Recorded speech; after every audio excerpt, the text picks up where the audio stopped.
Hello my dear all friend लोगों। तो कैसे हैं आप लोग। उम्मीद है कि आप सभी लोग बढ़िया और स्वस्थ होंगे। तो जैसा कि आप लोगों को पता है मैं रीजनिंग के क्लासेस लाता हूं, तो वैसे ही आज का क्लास में मैं रीजनिंग का टॉप 6 वेरी वेरी इंपॉर्टेंट प्रश्न लाया हूं जो आपके एग्जामों को ऐसे अंजाम देगा दोस्तों जो आप लोग सोच भी नहीं सकते हैं। बहुत ही धमाकेदार ट्रिक से मैं रीजनिंग की क्लासेस आप लोगों को बताने वाला हूँ, तो जल्दी से जुड़ जाए मेरे इस Eklavya reasoning classes YouTube channel पर। और क्लास स्टार्ट करने से पहले ज़्यादा से ज़्यादा शेयर करें इस वीडियो को, ताकि ज़्यादा से ज़्यादा लोग इस वीडियो को देखें और लाभ उठा सके। तो चलिए स्टार्ट करते हैं जी। आज का पहला क्वेश्चन है, आपकी स्क्रीन पर देखिएगा। पहला क्लास का पहला क्वेश्चन है। तो यहाँ पर दिया है, नीचे दिए गए श्रृंखला में लुप्त संख्या ज्ञात करें। तो यहाँ पर हम लोगों को दिया है 71, 90, 128, 185, 261, 365। अगला है क्वेश्चन मार्क। तो इसमें क्या आएगा क्वेश्चन मार्क की जगह पर। तो चलिए बना लेते हैं दोस्तों, और आप लोग भी मेरे साथ साथ बनाइएगा।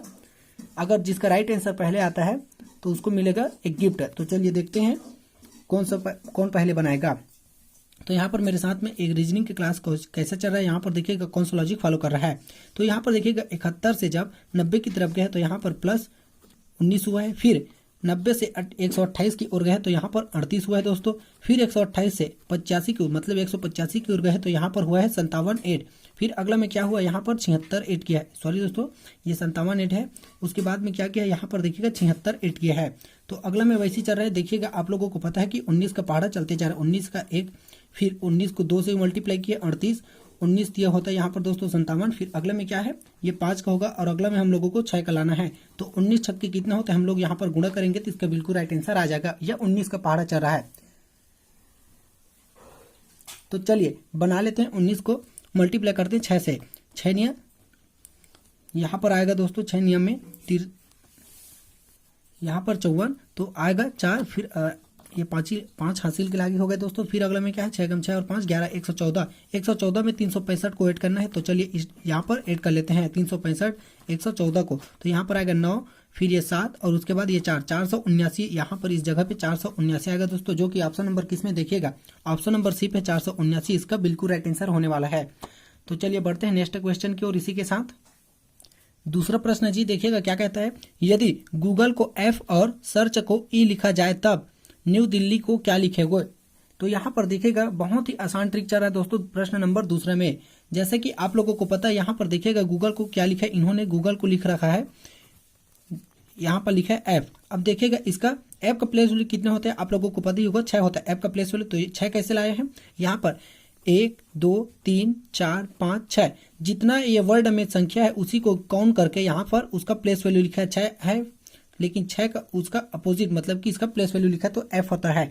यहाँ पर क्या किया है, सर्च में वैसे ही किया है दोस्तों। यहाँ पर सर्च में भी जैसा कि आप लोगों को पता है 1 2 3 4 5, इसमें 5 में क्या आता है, 5 में ई आता है, तो इसको ई लिखा है। तो हम लोग न्यू दिल्ली में वैसे ही करेंगे, इन दोनों में किया वैसे ही। तो न्यू दिल्ली में क्या हो जाएगा, देखिएगा यहाँ पर काउंट कर लेते हैं पहले न्यू दिल्ली में कितना वर्ड एडिट किया गया है। तो न्यू दिल्ली में चलिए सबसे पहले हम लोग काउंट करते हैं 1 2 3 4 5 6 7 8। तो यहाँ पर 8 है, और 8 में क्या आता है, अंग्रेजी वर्णमाला में 8 में क्या आता है, 8 में आता है H दोस्तों, जो कि ऑप्शन नंबर डी पे H इसका बिल्कुल राइट आंसर होगा। तो इसमें क्या क्या है, बहुत ही आसान लॉजिक था दोस्तों। जैसा कि जितना भी इसमें वर्ड दिया है उस संख्या को गिने और फिर जो संख्या आ रहा है उसका अंग्रेजी वर्णमाला को लिख दिया है। चलिए बढ़ते हैं नेक्स्ट क्वेश्चन की ओर। प्रश्न 3 है जी, देखिएगा क्या कहता है। उस विकल्प का चयन करें जो 3 विकल्पों से भिन्न है। तो यहाँ पर 3 विकल्प का एक ही समान है दोस्तों, लेकिन एक जो है वो तीनों से भिन्न है, उसका चयन करना है हम लोगों को। तो चलिए बना लेते हैं कौन भिन्न है इसमें से। आप लोग भी मेरे साथ साथ बनाइएगा। तो जैसा कि यहाँ पर देखिएगा 15 को, इसका राइट आंसर तो ऑप्शन नंबर ए होगा दोस्तों। कैसे होगा मैं बता रहा हूँ। यहाँ पर देखिएगा 15 को मल्टीप्लाई 6 करेंगे, 15 गुणा 6 करेंगे तो यहाँ पर 15 छक्के 90 होता है, ठीक है दोस्तों। फिर अगला में क्या क्या 45 गुणा 6 करेंगे, जब हम लोग 45 को 6 से मल्टीप्लाई करेंगे तो 270 आएगा। आप लोग गुणा करते रहेगा। यहाँ पर भी 33 को जब 6 से गुणा करेंगे तो यहाँ पर आएगा 198। तो देखिएगा इसको 24 को हम लोग मल्टीप्लाई करते हैं तो क्या 194 आ रहा है, नहीं आएगा। देखिएगा 24 गुणा अगर 6 कर देते हैं तो यहाँ पर 6 चौके 24 और यहाँ हासिल का लगी 2 और 6 दूनी 12 और 12 और 2 कितने होते हैं 16, 164 आ रहा है। लेकिन यहाँ पर क्या लिखा है, इन्होंने 194 लिखा है। तो इसमें से भिन्न कौन सा है, ऑप्शन नंबर ए ही भिन्न होगा। जैसा कि आप लोग को देख रहा होगा ये सभी में तीनों में एक ही लॉजिक फॉलो हो रहा है, 6 से मल्टीप्लाई किया है तीनों की तीनों में, लेकिन इसमें क्या किया है 194 लिख दे। 164 होता तो ये भी राइट होता। तो चलिए बढ़ते हैं नेक्स्ट क्वेश्चन की ओर। उम्मीद करता हूँ यह प्रश्न आप लोगों को समझ में आ गया होगा। प्रश्न 4 है जी, देखिएगा क्या कहता है। ए बी से छोटा है, ई से लंबा है, सी सबसे लंबा है और डी ए से छोटा है परंतु ई जितना नहीं है। सबसे छोटा कौन है? तो इसमें क्या करना है, देखिएगा छोटा बड़ा में सबसे पहले हम लोगों को करना है ये एक सिंबल लेना है दोस्तों। यहाँ पर जिसका मुंह अगर ये खुला है तो ये बड़ा होगा और ये बंद है, जिसका तरफ मुंह बंद होगा वो छोटा होगा। तो चलिए बना लेते हैं। यहाँ पर क्या करें, ए बी से छोटा है तो ए जो है वो बी से छोटा है, बी से छोटा है। तो यहाँ पर क्या आएगा दोस्तों, ए जो है बी से, मतलब कि ए इस पर आएगा। तो ए जो है बी से छोटा है, जिसका मुंह देखिएगा दोस्तों खुला है वो बड़ा है और जिसका मुंह बंद है वो छोटा हो रहा है। तो इसको आप लोग काट दीजिए। उसके बाद क्या कहता है, ई से लंबा है, जो ए है वो ई से भी लंबा है तो यहाँ पर ई आएगा दोस्तों। फिर क्या करें, सी सबसे लंबा है, आप लोग इसको तो छोड़ दीजिए, सी जो सबसे लंबा है उसको तो आप लोग छोड़ ही दीजिए। सबसे लंबा है मतलब कि वो कहीं पर भी आ जाएगा। पहले अगला देखते हैं। और डी ए से छोटा है, जो डी है वहां पर ए से छोटा है परंतु ई जितना नहीं है, मतलब कि ई से बड़ा है डी लेकिन ए से छोटा है। तो इस बीच में आएगा दोस्तों यहाँ पर डी और डी से छोटा हो जाएगा ई। तो सबसे छोटा कौन है, तो सबसे छोटा यहाँ पर दिख रहा होगा दोस्तों ई है। सबसे छोटा यहाँ पर ई होगा जो कि ऑप्शन नंबर बी पे है। और सबसे लंबा सी है तो सी यहाँ पर आ जाएगा, सॉरी दोस्तों ना, सी यहाँ पर आएगा। तो देखिएगा सबसे बड़ा सी है, उसके बाद बी, फिर ए, फिर डी, फिर ई है। तो सबसे छोटा यहाँ पर ई हो रहा है दोस्तों। चलिए बढ़ते हैं अपने नेक्स्ट क्वेश्चन की ओर। प्रश्न 5 जी। और आगे बढ़ने से पहले एक बात बोलना चाहता हूँ, आप लोग इस वीडियो को लाइक शेयर एंड सब्सक्राइब करना न भूलें और ज्यादा से ज्यादा शेयर करें अपने दोस्तों के साथ ताकि ज्यादा से ज्यादा लोगों तक ये वीडियो पहुंच सके। तो इसी तरह के और वीडियो पाने के लिए अपने दोस्तों को बोलिएगा दोस्तों कि एकलव्य रीजनिंग क्लासेस ज्वाइन करें रोज शाम 8 बजे। इसी तरह का प्रश्न पढ़ाते हैं। तो यहाँ पर देखिएगा प्रश्न 5 क्या कहते हैं। चलिए बढ़ते हैं अपने क्वेश्चन की ओर। ए और बी भाई है। यहाँ पर दोस्तों ए और बी जो है वो आपस में भाई है। ए और बी आपस में दोनों भाई है। फिर क्या कह रहा है, सी और डी बहनें हैं। तो सबसे पहले हम लोगों को यहाँ पर लिखना है सी और डी बहन है, इसको लिख देते हैं। चलिए उसके बाद क्या, ये दोनों बहन हो गए आपस में और ये दोनों भाई हो गए हैं।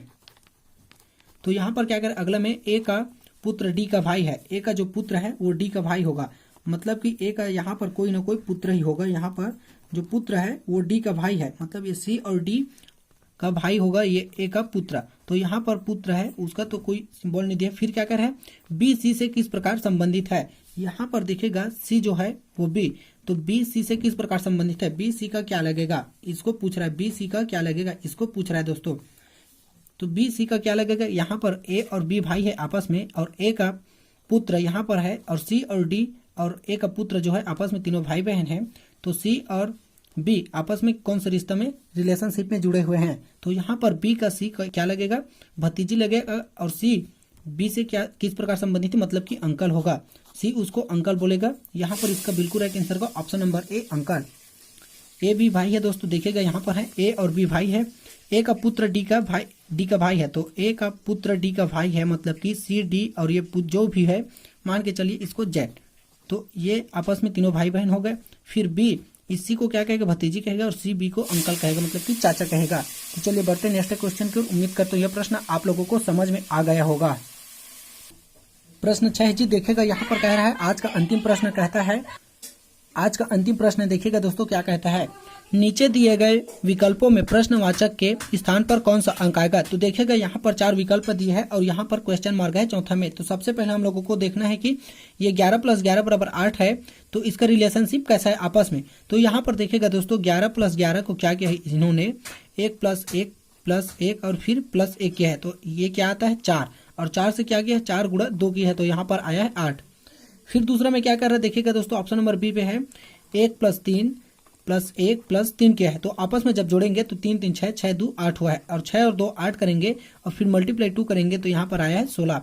वैसे तीसरा में भी है, लेकिन लास्ट में क्या करना है हम लोगों को, यहाँ पर वैसे कर लेते हैं जैसे कि 1 + 5 + 1 + 5। तो सभी को जब आपस में ऐड कर लेंगे दोस्तों तो 6 6 12 हो रहा है यहाँ पर। तो 12 गुणा हम लोगों को 2 करना है, तो 12 गुणा जब 2 करेंगे तो यहाँ पर आएगा 24, 12 2 24। तो इसका बिल्कुल राइट आंसर होगा 24 दोस्तों।